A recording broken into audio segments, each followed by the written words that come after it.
It was 9 in the evening when Bill finally made up his mind and went upstairs to the bedroom. His stunning wife, Anna, a young woman in the prime of her 26 years, was getting ready to meet her friends. He wasn't particularly thrilled about her recent outings with those women, especially after what happened last Friday. But he forced himself not to dwell on it, not wanting to make it a regular issue in their lives, even though inside, everything was boiling. As he entered the room, Anna noticed the expression on his face. Her eyes darted toward the bed, where a small, barely there dress lay, along with a sky blue set of lingerie, provocatively displayed. Bill couldn't help but notice how gorgeous she looked in that outfit. He frowned slightly. "Are you planning on wearing that?" he asked quietly, nodding toward the dress. His gaze was intense but controlled. Anna blushed slightly, her voice tinged with embarrassment. "Well, yes. I just bought it this week," she said, her attempt to justify herself sounding uncertain. Bill paused for a moment, then decisively headed to the bathroom. When he returned, he held her old lingerie from the dirty laundry basket.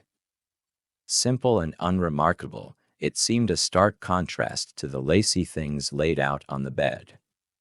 "Wasn't this good enough for you?" he asked, showing her the modest lingerie, then shifted his gaze to the revealing sky blue set. "And this," he continued, eyeing the barely there thong and bra, "is it meant for someone else? Someone you don't even know?" His words seemed to hang in the air, stirring a wave of indignation and confusion in Anna. She tried to protest, her voice trembling with emotion. "It's just a night out with my friends," she replied, feeling the tension rising.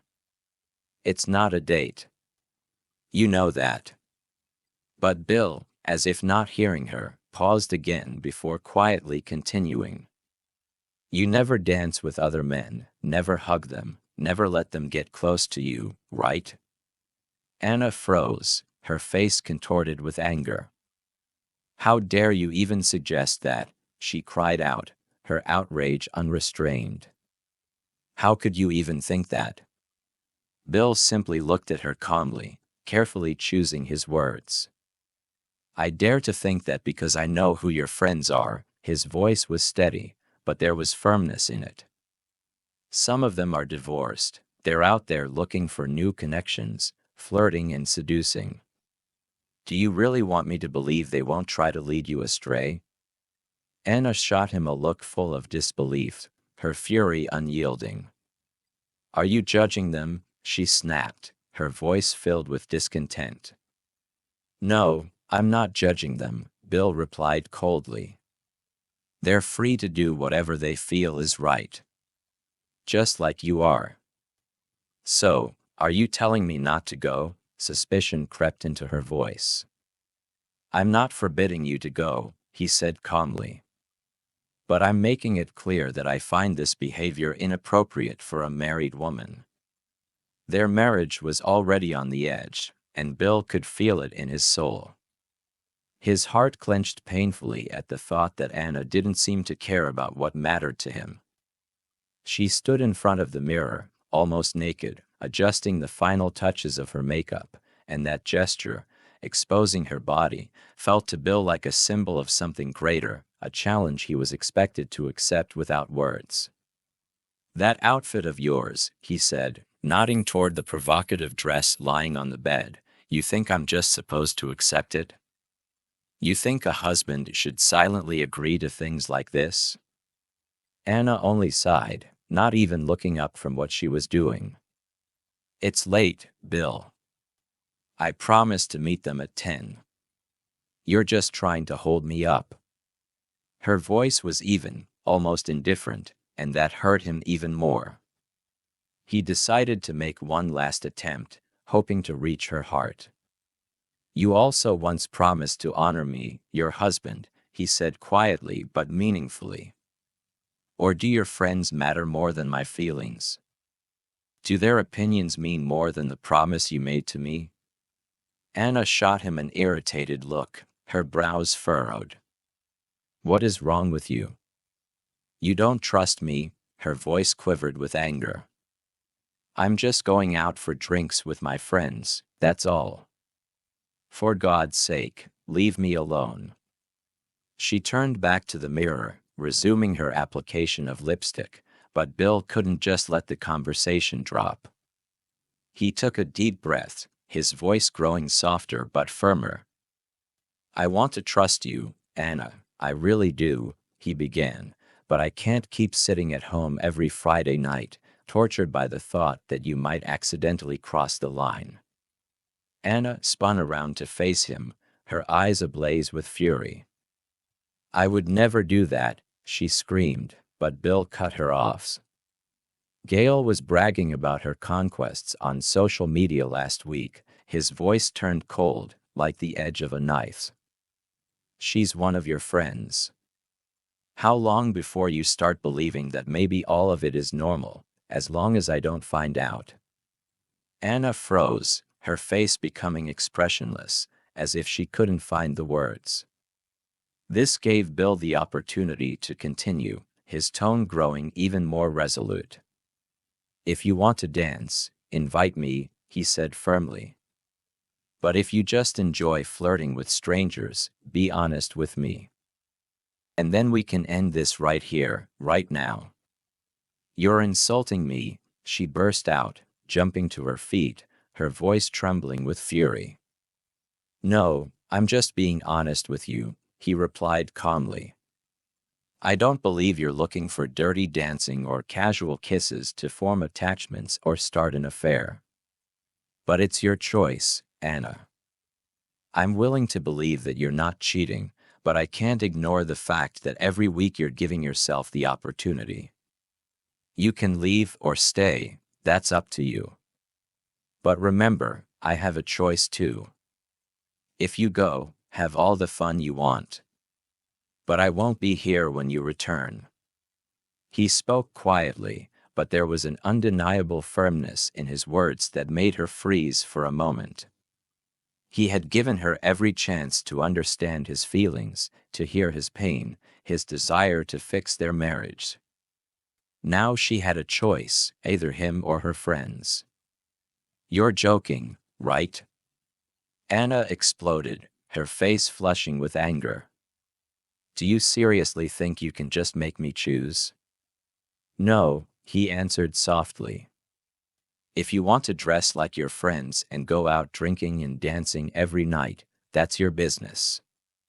But I'm not going to sit at home and wait for you like some loyal dog. I don't see that kind of future for us. He turned and headed for the door. I have things to do. I'll be downstairs when you've made your decision, he threw over his shoulder, leaving the room without looking back. Anna sat in front of the mirror, her thoughts racing. She couldn't shake the feeling that Bill had crossed a line. But part of her understood that there was some truth in his words. When Anna came downstairs, Bill looked up, tense with anticipation. Her high heels clicked softly on the wooden floor, and his eyes traveled up her slender legs, disappearing under the short blue dress that highlighted every curve of her body. She looked stunning, but there was something foreign in her appearance, almost unreachable, as if she already belonged halfway to another world, a world where he didn't exist. He said nothing. His heart clenched slowly, but he didn't let it show. Silence became his shield. The tension hung in the air. She could invite him to dance, to the very dance he had mentioned, or she could leave, abandoning him in solitude. She seemed indecisive, hesitating in the doorway. Then, with restraint, almost indifferently, she said, I'm leaving. We can talk tomorrow. Bill slowly shook his head, his face remaining impassive. He turned back to his computer, showing her that the conversation was over. Anna stood at the door for a moment longer, uncertain whether he was bluffing or truly intent on following through. He didn't even hear the front door softly close behind her. She was gone. He returned to his tasks with almost mechanical precision. Finishing the last few lines on a form, he attached the necessary files and hit the Submit button. After that, he stood up, went upstairs, and began packing. The suitcases filled quickly, without much thought, as if he had been prepared for this decision for a long time. On Monday, he would inform his boss that he had accepted the job offer in Dubai. It seemed like the right decision, a fresh start, far away from these memories. He called a taxi, and while waiting for it, he took out his phone and wrote a message to Anna's family group.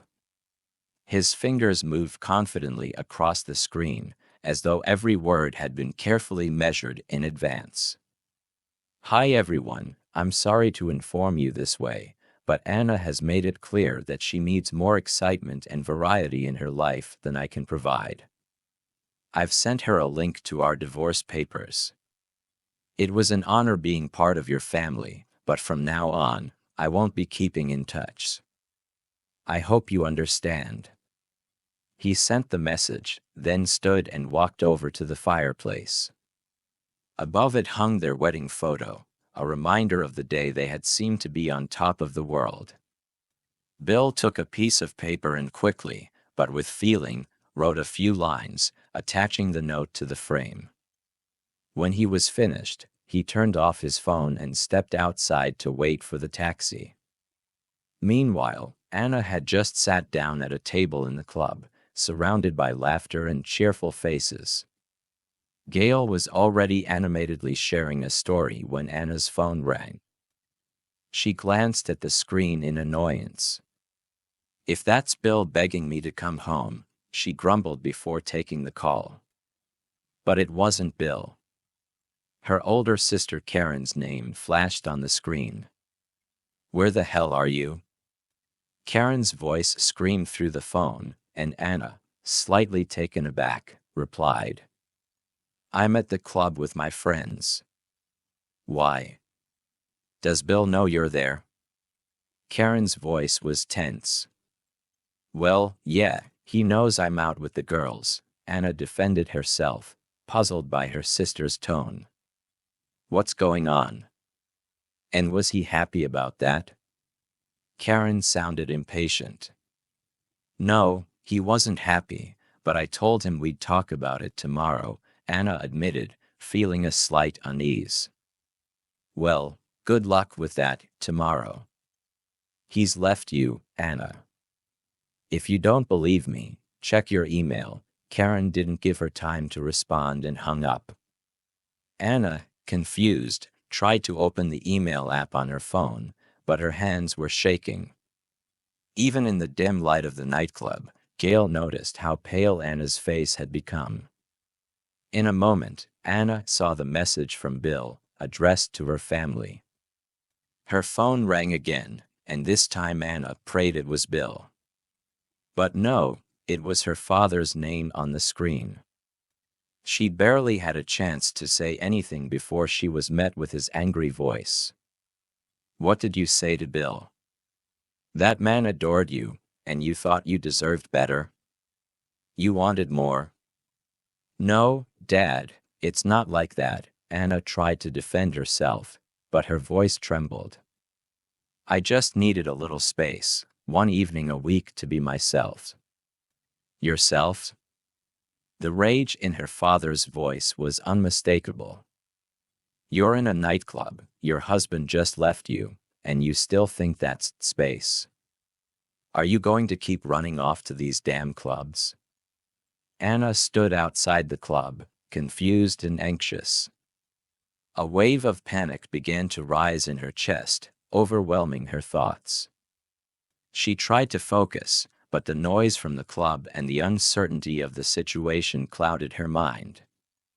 Her father's sharp, cutting words hit like a cold slap. He hung up the phone.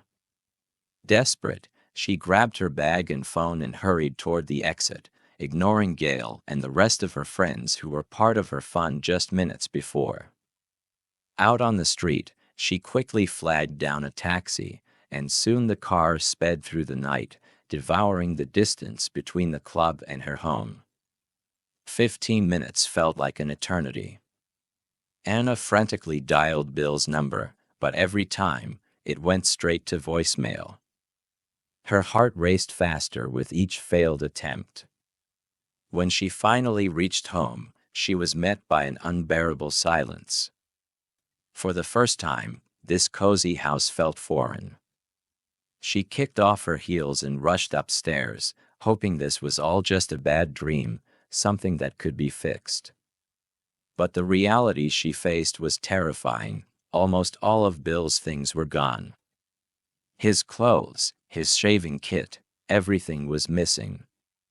She ran downstairs and saw that his laptop, phone, and wallet were gone as well. In a panic, she dashed back upstairs. His passport was also missing. Bill was a straightforward man, and his warnings had been as clear as his actions. He never tolerated lies, never accepted betrayal, and now he was gone. Gone just as he had promised. If she walked out that night, he wouldn't come back. She knew all too well how deeply he hated deceit. Anna sat on the stairs, realizing that just an hour ago, she had a husband, and now she stood on the brink of divorce. Her gaze fell toward the living room and landed on the picture hanging above the fireplace. Something was wrong. The photograph looked different, and as she got closer, she saw that their wedding photo had been replaced with something else. It was a shot taken from someone's social media profile. In the foreground was a young man proposing to his girlfriend, but in the very center of the frame, in the background, was Anna, kissing a stranger while he groped her chest. Below, in big black letters, was a single word, liar. A wave of nausea hit Anna. Her head spun, and her legs gave way under the weight of the realization that Bill knew everything. He hadn't just seen this photo, he had made it the symbol of their breakup, final and irreversible. Her heart pounded as memories of the past few months flooded back. She recalled it all, every Friday, every time she brushed off his suspicions, thinking her freedom and space were more important than their relationship. Anna slowly sank to the floor, staring at the photo. Her life seemed to have shattered in one night. Just an hour ago, she had been married, and now a divorce was looming. She knew Bill would never compromise after such a betrayal. He was a man who valued honesty above all else, and it was that honesty she had betrayed. While Anna sat in shock, Bill was already moving on to his new life. He was on his way to leave the country, having accepted a job offer in Dubai, and there was no longer any room for past grievances or regrets in his path. Anna could have the freedom she had craved, but it turned out to be a better gift.